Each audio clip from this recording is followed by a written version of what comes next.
Olá, pessoal, bem-vindos a mais uma aula de Direito do Trabalho. Hoje nós vamos falar sobre rescisões. A gente está vivendo uma situação bastante atípica, com o advento das MPs 927 e 936. Mas a gente pode perceber que essas MPs, elas são provisórias e, como eu já havia adiantado, atípicas. O que interessa para a gente aqui são as situações permanentes, previstas na CLT e alteradas pela reforma trabalhista, originando a nova CLT. Então, pessoal, já que a gente vai falar de rescisão, a gente precisa analisar a rescisão pelo prisma da culpa. Se a gente for analisar por culpa do empregado, nós temos pedido de demissão e nós temos a justa causa. Se a gente analisar pelo prisma do empregador, nós temos a dispensa imotivada e nós temos também toda aquela situação que envolve a rescisão indireta. Nós temos situações que não tem como analisar a culpa, que é o caso de morte de empregado e morte do empregador. Não tem como, a menos que um tenha matado o outro, não tem como falar em culpa. E a gente tem uma outra situação, que quando ambas as partes concorrem para aquele resultado, que é a situação de culpa recíproca.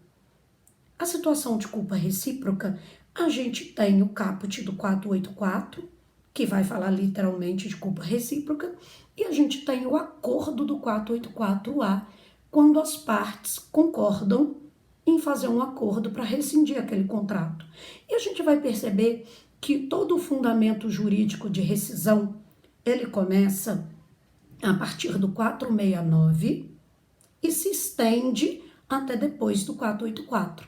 E a gente vai analisar isso um a um. Vamos lá? Primeira coisa que a gente precisa pensar é quando a culpa é do empregado, pedido de demissão. Então vamos entender o que acontece? A primeira coisa que a gente precisa pensar é o seguinte: o empregado pediu demissão. Já que ele pediu demissão, qual que é a primeira coisa que ele tem que fazer? Comunicar ao seu empregador. A gente está diante de um contrato que é um contrato bilateral. Então, se ele simplesmente for embora, sumir, desaparecer, é abandono, é motivo de justa causa. Então, ele tem que comunicar ao seu empregador e comunicar, inclusive, se ele terá disponibilidade para cumprimento do aviso ou não. Porque se ele não cumprir o aviso, é facultado ao empregador descontar esse aviso.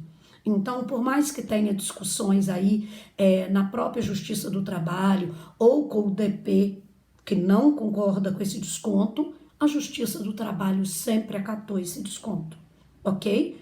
Desde que a comunicação tenha sido feita com antecedência e o empregado afirme categoricamente que não vai cumprir o aviso. Cabe ao empregador escolher, é facultado a ele descontar ou não. Nesse caso, o que a gente precisa entender? Quais são as verbas que ele vai receber? Ele tem direito aos dias trabalhados. Se ele cumprir o aviso, ele tem direito ao aviso. Se ele não cumprir, é facultado ao empregador esse desconto. Ele receberá férias integrais proporcionais em dobro. Ele receberá 13º integral e proporcional. Se ele tiver dias trabalhados, ele terá direito a saldo de salário e ele receberá, como a gente chama no direito do trabalho, as obrigações acessórias. E o que seriam essas obrigações acessórias? A TRCT, que é o termo de rescisão do contrato de trabalho, deixando claro que foi pedido de demissão. Ele vai receber a conectividade social, mas a conectividade social dele terá apenas fins de extrato. É apenas uma prestação de contas que o empregador faz ao empregado, demonstrando que mesmo que ele não tenha direito de sacar o FGTS, porque ele pediu demissão, ele está devidamente depositado. Ele terá o comunicado de dispensa, mas não terá direito ao seguro-desemprego. E ele não terá direito à multa de 40%, porque essa multa de 40%, ela só é devida em caso de dispensa imotivada, que a gente vai ver um pouquinho mais para frente. A gente também tem, por culpa do empregado, a justa causa. 482 da CLT, ele tem um rol taxativo. O que isso quer dizer? Encaixou numa daquelas opções que vai da letra A à letra M do 482, você está diante da justa causa.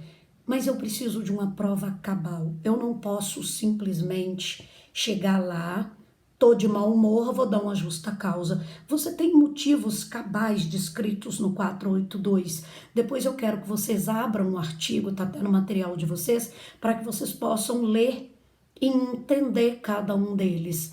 Só para que vocês tenham uma ideia, quando a gente fala de justa causa, a gente está falando de desídia no desempenho das funções, a gente está falando da deslealdade quando o empregado entrega segredos da empresa, a gente está falando da violência física, da violência verbal, a gente está falando do assédio, a gente está falando do abandono.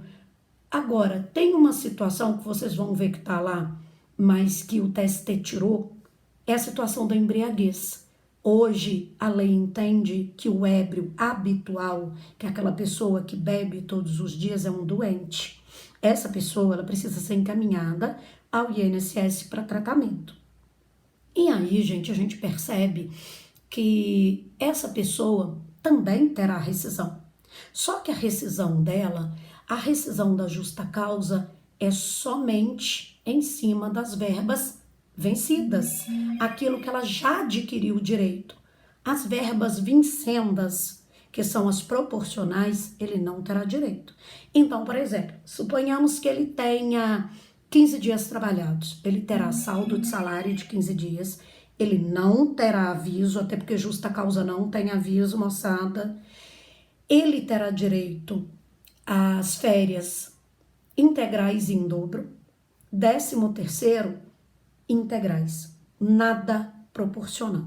Não tem férias proporcional, não tem 13º proporcional, não saca FGTS, não recebe aviso, não tem multa de 40%. É vedado escrever na carteira de trabalho do empregado que ele foi dispensado por justa causa, mas a TRCT, que ele vai receber, que ele tem direito de receber, vai estar escrito justa causa. Ok, pessoal? Então, essas são as duas opções de rescisões por culpa do empregado e por culpa do empregador. A gente precisa pensar o seguinte, o que seria culpa do empregador? Nós temos a dispensa imotivada. O que é a dispensa imotivada? Quando o empregador manda o empregado embora sem justa causa. Ele pode mandar embora a qualquer momento? Pode, a empresa é dele. Desde que ele acerte, ele pode mandar a pessoa embora a hora que ele quiser. A empresa é dele. Ele não precisa nem justificar o porquê que tá mandando embora. Manda embora porque acordei de mau humor. Posso fazer isso? Posso, a empresa é minha. Eu não preciso nem te falar que é por causa disso. O nome da dispensa já é imotivada, porque quer dizer o quê? O prefixo i ou in é prefixo de negação. Então, é uma dispensa ausente de motivos. Então, o que o empregador tem que fazer? Comunicar com antecedência. Inclusive, deixar claro se quer que o empregado cumpra ou não o aviso. Isso não vai fazer diferença no pagamento, mas isso vai fazer diferença na projeção do contrato para frente. Que toda vez que você tem aviso prévio, você projeta o contrato 30 dias para frente ou até 90 dias. Porque vocês se lembram, quando a gente falou de aviso prévio, eu disse para vocês que a cada ano trabalhado você acrescenta 3 dias. 30 dias você já tinha de aviso. E a lei acrescenta 3 a cada ano, até 20 anos, podendo chegar a 90 dias de aviso.